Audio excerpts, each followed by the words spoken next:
You don't just attract what you want. You attract what you are, especially the parts you refuse to face. That's the hard truth, not the inspirational quote version, not the watered-down affirmation. The truth.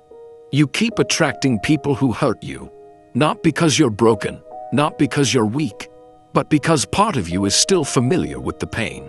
Part of you still believes that love is earned, that attention is something you chase, and that silence means you're being punished. So let's ask the question you've been avoiding. Why do you keep showing up for people who disappear on you? Why do you ignore your intuition, override your boundaries, and over-explain yourself into emotional exhaustion, just to stay connected to someone who's clearly disconnected from you? It's not just about them. It's not just about their inconsistency, or their narcissism, or their cold detachment. This is about you, your patterns, your permission slips, your energetic leaks, the ways you've unconsciously trained yourself to be available to everyone but yourself. You give, and you give, and you give, and they take, not because they're smarter, not because they're stronger, but because you never learned how to hold your line. You confuse being open-hearted with being wide open. You confuse compassion with self-abandonment.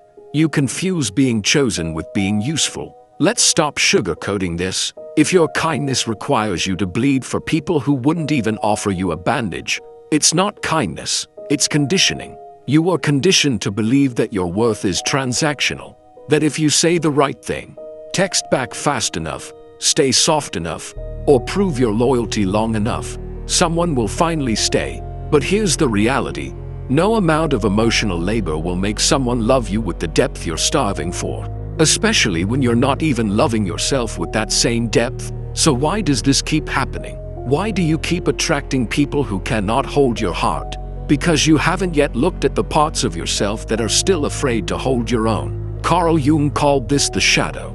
The parts of yourself that you reject, deny, repress. The wounds, the fears, the guilt, the rage. The memories you buried so deep that you forgot they were even there, until someone shows up in your life and triggers all of it. The person who ghosts you, they mirror your fear of abandonment. The one who manipulates you, they echo the parts of you that gave away your voice to survive. The one who never chooses you fully, they reflect the part of you that never chose yourself first. It's not punishment, it's projection. You are seeing in them the very things you haven't yet integrated in you, and every time you try to fix them, to win them over, to decode their behavior, what you're really doing is trying to rewrite your own history. You're trying to prove to the child in you, the one who once felt invisible, that this time you are worthy of love. But healing doesn't happen by changing them. It happens by confronting the part of you that keeps inviting them in. This isn't about blaming yourself. This is about waking up. This is about reclaiming your psychic energy, the life force you've been wasting on confusion, obsession, overthinking, and chasing people who were never even grounded in their own identity to begin with. You are not here to be a character in someone else's emotional drama. You are not here to be someone's free therapist, backup plan, or emotional cushion. You are here to become whole, and wholeness means no longer leaking energy to people who don't respect it. So let's get practical. Look at your digital habits. How often do you check your phone waiting for a reply from someone who's already shown you they're inconsistent? How often do you rewrite texts, dilute your truth, or stay silent because you're scared your honesty will make them leave? That's not intimacy, that's emotional auditioning. And let me be clear, if you have to audition for a role in someone's life, it's not your role. You are not meant to be kept on standby. You are not designed to live in emotional limbo, waiting for breadcrumbs of validation from someone who's only half present. You are not built for almost love. And no, you don't have to become colder. You don't have to stop feeling, stop caring, stop loving. You just need to become clearer. Clear about what you will and will not accept. Clear about the difference between connection and codependency. Clear about who you are when no one is watching, and whether that version of you is proud of how you protect your peace. Let's talk about availability, because right now, you're energetically wide open, always responding, always explaining, always posting your inner world to people who don't deserve a front row seat. Here's a new standard. I don't owe my energy to everyone. Not everyone gets access. Not everyone earns your softness. Not everyone deserves your time, your stories, your presence. Some people will only see your worth when it's too late. And that's not your loss. You have spent enough time trying to convince people that you're lovable. Now it's time to convince yourself that you're sovereign. And that means slowing down. It means breathing before replying. It means noticing when you're over-explaining and choosing silence instead. It means understanding that space is not rejection, it's protection. So here's your reset. You are allowed to leave messages on read. You are allowed to take space without guilt. You are allowed to feel your anger, your sadness, your truth, without packaging it in politeness. Because your nervous system matters, your peace matters, your energy is sacred. And if someone makes you feel like you have to explain your humanity to be loved, they're not the one. You don't need to be more patient. You need to be more precise. You don't need to lower your standards. You need to raise your boundaries. You don't need to toughen your heart. You need to tighten your circle. Cut the pattern. The same wounds will keep showing up in different bodies until you choose to meet them where they live, inside you. So stop asking, why do I keep attracting people who hurt me? Start asking, what inside me still believes I deserve it? That's where your healing begins, and that's where your power lives. Let's go deeper. The wound isn't just emotional, it's strategic. It's a survival pattern that's been running in the background of your life, quietly dictating your relationships, your self-worth, and your decisions. And the problem isn't that you don't see it. The problem is that you've normalized it. You've normalized overgiving. You've normalized feeling drained. You've normalized being the emotional anchor for people who wouldn't even notice if you drifted away. That's not empathy. That's self-erasure. And here's what no one tells you. Your nervous system doesn't crave peace. It craves what's familiar. If chaos was your childhood baseline, you'll keep gravitating toward chaos. If you had to earn affection growing up, you'll keep choosing people who make you perform for love, not because you're broken, but because your body still thinks survival equals safety. So what do? You confront the pattern at the root. You stop trying to manage symptoms, like blocking, ghosting, overposting, and you go to the psychological foundation. Because this is where Jung gives us a map out. Jung taught us about the persona, the mask you wear to survive, the role you play to be accepted, admired, validated. It's not fake, it's functional, but it's not the full you. Your persona might be the strong one, the funny one, the chill one, the always available one. But underneath that persona lives the shadow. The parts you've hidden because they didn't feel safe. The parts that were too much, too sensitive, too angry, too needy, too real. The parts that got you shamed, ignored, or punished. And when you don't consciously face your shadow, you project it. You see it in others. You attract it in others. You fall for people who carry the very traits you've exiled from yourself. You hate how inconsistent they are. Because you've denied your own inconsistency, you're drawn to their boldness. Because you've silenced your own voice, you forgive their coldness. Because you've frozen parts of yourself to function. That's projection, and it's not your fault. But it is your responsibility, because until you reclaim the parts of yourself that you've labeled unlovable, you will keep looking for people to do it for you. You'll keep chasing validation, approval, attention, anything to patch the hole of disconnection.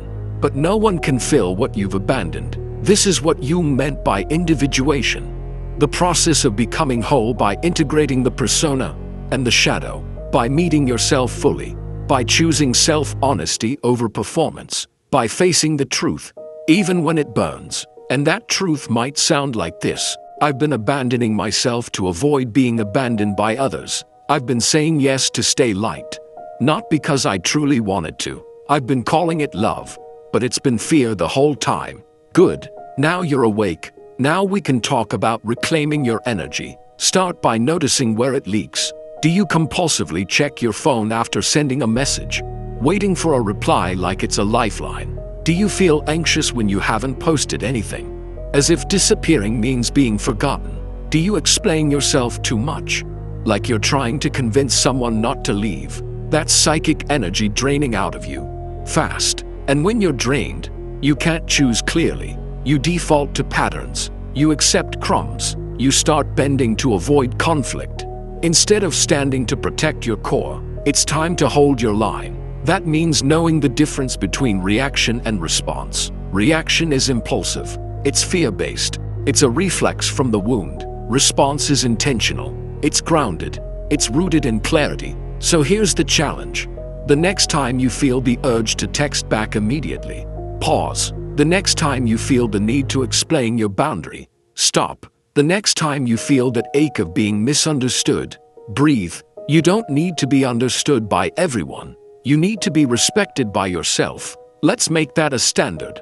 I protect my peace like it's sacred. Because it is. Your time is sacred. Your presence is sacred. Your truth is sacred. And if someone treats your softness like a convenience, not a gift, they don't get access. It's not punishment. It's precision. It's not about cutting people off. It's about cutting off the pattern that kept you bleeding. Let's talk about emotional minimalism, a concept that's not about being cold or detached, but about being intentional. It's responding less, explaining less, performing less. It's feeling more, with clarity, with boundaries, with discernment. It's sitting in discomfort without rushing to escape it. It's saying no without softening it. It's allowing silence to do what over-talking never could. Create space for truth to land. Silence isn't rejection, it's reflection. Distance isn't conflict, it's clarity. And peace isn't passive, it's a conscious choice. So stop trying to earn your way into spaces that shrink you. Stop fighting to be heard in rooms where your voice was never honored. You don't have to keep proving that you're worthy of love. You have to start living like you already are. Because you are. You are not broken. You are breaking patterns. You are not too sensitive. You are waking up to your truth.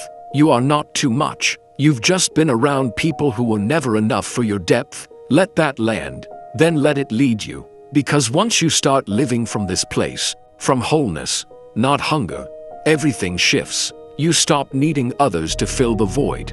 You stop chasing people who never deserved your light. You stop shrinking to be loved and start expanding to be free. And the best part, you begin to attract differently. You draw in people who can meet you where you already are, not where you have to lower yourself to be accepted. Because your energy now says, I've met myself, I've faced my shadow, I've reclaimed my voice, and from that place everything, and I mean everything, begins to change. So now that you've met your patterns, let's change them. Let's talk about the shift. The real one. The one that doesn't just happen in your mind, but shows up in your body, your decisions, your calendar, your conversations. Because insight without action is just intellectual comfort. You don't need comfort right now. You need clarity. You need movement. You've already felt the cost of staying in emotional loops, investing in people who confuse you, explaining yourself to the emotionally unavailable, hoping your consistency will fix someone else's chaos. Has it ever worked? No. Because you can't heal a wound by pouring into someone who keeps cutting. That's why we reset right now. Not next week. Not when you're less tired. Not after they finally reply. Now. Here's the truth. Most people avoid your new life will cost you your old patterns. It will cost you your people-pleasing. It will cost you the performance. It will cost you the story you've been telling yourself about being too much or not enough. And the price of peace is precision. You must become surgical with your energy, strategic with your availability, clear with your boundaries. So ask yourself, what behaviors are you done with? Are you done being the first one to reach out every time? Are you done cushioning your no so it doesn't sound too direct? Are you done explaining your trauma to people who just want access, not understanding? Good, because now we move. Let's start here. Say no. Clearly. Without apology. Not no. But maybe later. Not no. I just have a lot going on right now. Just no. Because your no is sacred. It protects your time. It guards your nervous system. It sharpens your relationships. Anyone who needs a version of you that always says yes is not in relationship with the real you. They're in relationship with their own control. Next, leave messages on read. You're not a 24/7 support line.